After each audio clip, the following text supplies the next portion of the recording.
Hello friends, welcome to my channel. ఇవాళ తెలంగాణలో ఎంతో ప్రసిద్ధి చెందిన బతుకమ్మ పండుగ సందర్భంగా బతుకమ్మను ఎలా పేర్చాలో మీకు చూపిస్తాను.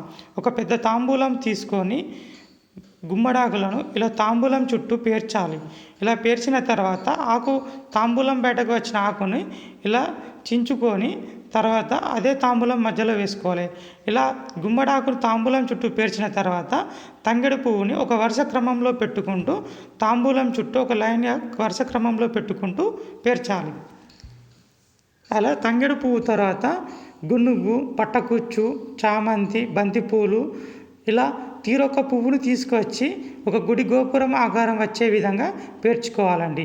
ఇది తెలంగాణలో ఎంతో ప్రసిద్ధి చెందిన బతుకమ్మ ఆట చాలా ప్రసిద్ధి చెందిందండి. అసలు ఈ బతుకమ్మ మొదట స్టార్ట్ అయింది ఎక్కడ అంటే వేములవాడలో అండి. 1000 సంవత్సరాల క్రితమే ఇక్కడ చోళిక్యుల రాజ్యం ఉన్నప్పటి నుంచి ఇది స్టార్ట్ అయిందండి. 1000 సంవత్సరాల క్రితమే వేములవాడలో ఈ బతుకమ్మ పండుగ అనేది స్టార్ట్ అయింది. ఇక్కడ నుంచి తెలంగాణ అంతటా బతుకమ్మ ఆడడం స్టార్ట్ అయిందండి. అందువలనే వేములవాడలో స్టార్ట్ అయిన బతుకమ్మ అందుకోసమే ఇక్కడ 7 రోజులకే సద్దుల బతుకమ్మ అనేది జరుగుతుంది. తెలంగాణ మొత్తంలో 9 రోజులకు సద్దుల బతుకమ్మ జరిగితే వేములవాడలో మాత్రం 7 రోజులకే జరుగుతుంది. ఇలా తంగెడు పువ్వు పేర్చుకున్న తర్వాత గునుగు పువ్వుని కట్టలుగా కట్టుకొని ఇలా గునుగు పువ్వుని కూడా పేర్చండి. ఒకదాని తర్వాత ఒకటి ఇలా లైన్గా పేర్చుకోవాలి. ఈ బతుకమ్మ అనేది మనకు 9 రోజులకు 9 పేర్లు ఉన్నాయండి. మొదటిది ఎంగిలి పూలు బతుకమ్మ. ఇది పితృ అమావాస్య రోజు ఆడుకునే బతుకమ్మ. ఈ బతుకమ్మ రోజు నువ్వులు, బియ్యం పిండి, నూకలు కలిపి నైవేద్యం తయారు చేస్తారు. రెండో రోజు అటుకుల బతుకమ్మ. ఈరోజు సప్పడి పప్పు, బెల్లం, అటుకులతో నైవేద్యం తయారు చేస్తారు. మూడో రోజు ముద్దపప్పు బతుకమ్మ. ముద్దపప్పు, పాలం, బెల్లంతో నైవేద్యం తయారు చేస్తారు. నాలుగో రోజు నానే బియ్యం బతుకమ్మ. నానేసిన బియ్యం, పాలు, బెల్లం కలిపి నైవేద్యం చేస్తారు. ఐదో రోజు అట్ల బతుకమ్మ. అట్లు లేదా దోశలు నైవేద్యంగా సమర్పిస్తారు. ఆరో రోజు అలిగిన బతుకమ్మ. ఈరోజు నైవేద్యం ఏమీ సమర్పించరు. ఏడో రోజు వేపకాయల బతుకమ్మ. బియ్యం పిండిని బాగా వేయించి వేప పండ్లుగా తయారు చేసి నైవేద్యం సమర్పిస్తారు.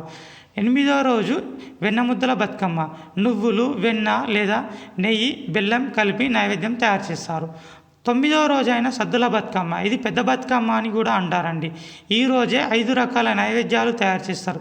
పెరుగన్నం, చింతపండు పులిహోర, లెమన్ రైస్, కొబ్బరి అన్నం, నువ్వులు, పల్లీల పిండి ఇలా రకరకాల ప్రసాదాలు తయారు చేసుకొని ఈరోజు తింటారండి. ఇలా 9 రోజులు ఎంతో ఘనంగా ఆడవాళ్ళు చాలా పవిత్రంగా ఆడుకునే ఈ బతుకమ్మ తెలంగాణలో చాలా ఫేమస్ అండి. చూడండి ఫ్రెండ్స్, బతుకమ్మను ఎలా పేర్చుతున్నామో ఒక పువ్వు తర్వాత ఒక పువ్వుని ఇట్లా వరుస క్రమంలో పెట్టుకుంటూ మనం ఒక గుడి గోపురం ఆకారం వచ్చే విధంగా పేర్చుకోవాలండి. ఇక్కడ మేము మొదట తంగెడు పువ్వు, తర్వాత గునుగు పువ్వు, ఆ తర్వాత పట్టకుచ్చు, మళ్ళీ గునుగు పువ్వు, బంతిపూలు, ఎల్లో కలర్ బంతిపూలు, ఆ తర్వాత మనం గునుగు పువ్వుకే కలర్ వేసామండి. ఇక్కడ బ్లూ కలర్ వేసి ఇలా ఒక కలర్ వచ్చే విధంగా పెట్టుకున్నాం. ఆ తర్వాత ఆరెంజ్ కలర్ బంతిపూలను ఇలా లైన్గా పేర్చుకున్నాం. ఇలా తెలంగాణలో తీరొక పువ్వును తీసుకొచ్చి బతుకమ్మను ఎంతో ఆహ్లాదంగా, అందంగా ఆడవాళ్ళు సాయంత్రం పూట ఆడుకునే పండుగ అండి ఇది.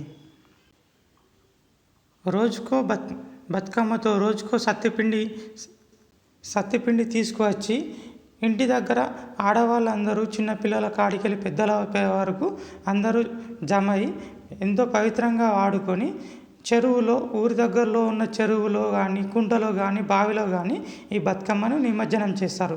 నిమజ్జనం తర్వాత వాళ్ళు తెచ్చుకున్న సత్తుపిండులను ఒకరికొకరు ఇచ్చిపుచ్చుకుంటారు. ఇదండి ఫ్రెండ్స్. ఇలా మనకు చివరిగా బతుకమ్మ రెడీ అయిందండి. తర్వాత ఒక చిన్న ఆకు పెట్టి, చిక్కుడు ఆకును పెట్టి, తర్వాత పసుపుతో తయారు చేసిన గౌరమ్మని ఇలా మనం తయారు చేసుకొని ఫైనల్గా బతుకమ్మ మీద పెట్టాలండి. చూడండి ఫ్రెండ్స్, తెలంగాణలో ఎంతో పవిత్రమైన బతుకమ్మను ఎలా సింపుల్గా పేర్చాలో మీకు ఇవాళ చూపిస్తున్నాను.